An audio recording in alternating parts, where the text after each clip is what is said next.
Excuse me? Excuse me? Can you see what this says? See this? Can't you bloody read? It says quiet room. Quiet. This wristband here says, we appreciate quiet. Quiet. So shut up.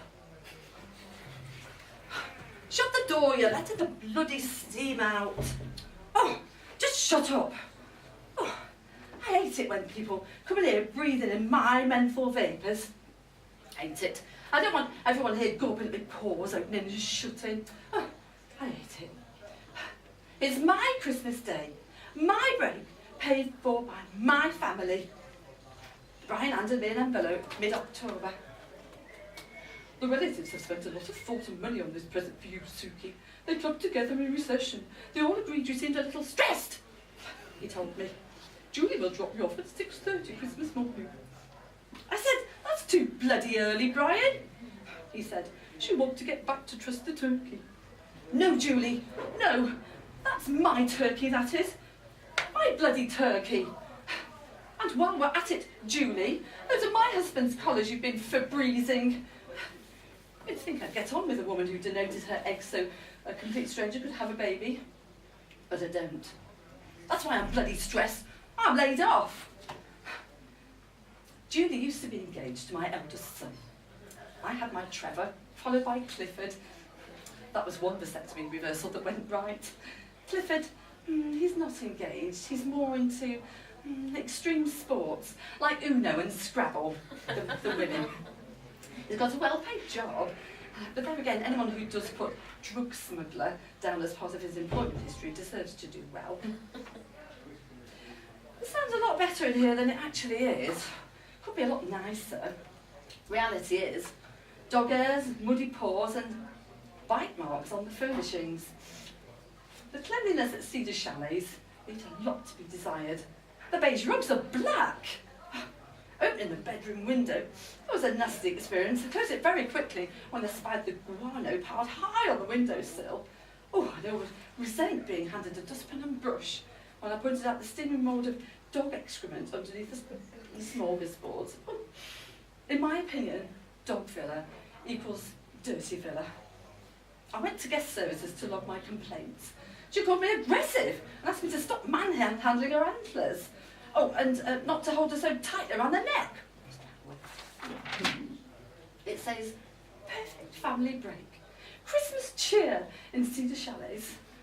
I'm in a one-bedroom, woodland log cabin on my own on Christmas Day. Don't get me wrong, it's not all doom and gloom. I was greeted on arrival by 3 friendly staff and a complimentary toweling robe. It's supposed to be a health spa.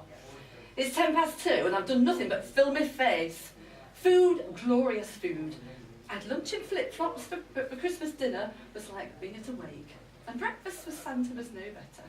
The egg for my omelette must have been laid by a wren. Very poor hygiene for a food outlet. And somewhere in the grilled tomatoes had quite obviously been contaminated by a choice of either metal or plastic. There's minimal entertainment, considering it's the festive season. Simone, she's from Portugal, and only covers reception during times of heightened stress and pressure and aggression. Well, she suggested I might enjoy the chocolate indulgence experience. Apparently I could have had a chocolate drink with chocolate fondue and chocolate shavings. If I'd only been here a month earlier. But now, you might be detecting a little hostility in my attitude. I put a lot of turmoil in my life down to the bitter rift with my mother-in-law. Let's face it, most family fallouts stem from Boxing days. I was pushing her back to her sheltered accommodation when I tripped. Her wheelchair capsized and she collided with the ice cream man's parking lights. I wasn't to know if her brakes were on or off, was I? 25 years I've tried to avoid an escalating conflict. But now I accept that sociopaths don't tend to have long-lasting relationships, and I've given up trying with her. What really offends me, even she'll be sat round my dysfunctional Christmas dinner, quaffing vino verde, pretending she's deaf and dumb. That is until she comes round to the allocation of parsnips. Sensitive taste buds my backside. Around about now, my husband is probably pulling his cracker with our ample-bosomed ex-daughter-in-law, who has probably just clipped that you can't simply put a £16 turkey in a microwave and hope for the best. Trevor and Clifford, two grown men, 33 and 35 respectively, will no doubt be fussing and fighting over which one can make the most vile words out of the verses in the Christmas cards. And my mother-in-law will probably be lying face down comatose in the soup. My own husband and offspring. And I think there may have been a substantial donation from the neighbour, decided to pay to send me away on my own for Christmas Day. A whole range of emotions seized me. There was an initial feeling of flattery, and followed by a bout of intense infuriation, until finally I was conquered by great sadness.